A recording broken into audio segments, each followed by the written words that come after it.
അതാ അതിന്റെ വില. അത് കയ്യിലില്ലേ നമ്മളൊക്കെ ബുദ്ധിമുട്ടുകാരാ, കഷ്ടപ്പാടുകാരാ. നിങ്ങളും ഞാനും മാത്രമല്ല, അമേരിക്കക്കാർ വരെ കഷ്ടപ്പാടില്ല, ബുദ്ധിമുട്ടില്ല. സാമ്പത്തിക മാന്യം മാന്യം മാന്യം മാന്യം.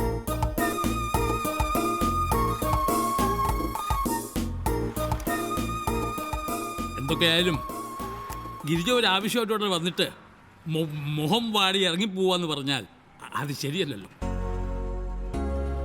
എൻ്റെ അമ്മയെ പോലെ ഒരമ്മ അപ്പൊ വേദനിപ്പിച്ച് പറഞ്ഞയക്കാൻ പാടില്ല. മുകളിലൊരാളുണ്ടല്ലോ, ഞാൻ തരാം, പക്ഷെ ഗിരിജ ഏറ്റോളണം. ആ, അത് ഉണ്ണിത്താൻ മുതലാളിയുടെ മനുഷ്യതത്വം. മനുഷ്യത്വം എന്ന് മതി ശാന്തയെടുത്തി. ഒരു തായത്തിന് വെറുതെ കളയുന്നേ. എന്നാ പിന്നെ പോയിട്ട് വാ.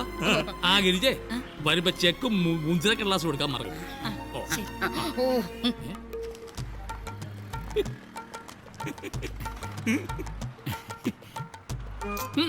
ഉപ്പ് പോരല്ലോടോ.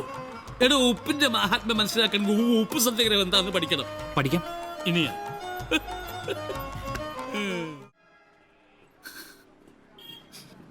കുട്ടികളുടെ അച്ഛൻ ജീവിച്ചിരിപ്പില്ലല്ലോ. നിർത്ത്. ഇത്രക്ക് സങ്കടം വേണ്ട. അപ്പൊ ഇങ്ങനെയല്ലേ പറയേണ്ടത്? കഥ ഇത് തന്നെ, ഇത്ര ഓവറാവണ്ടാന്ന്. ശരി.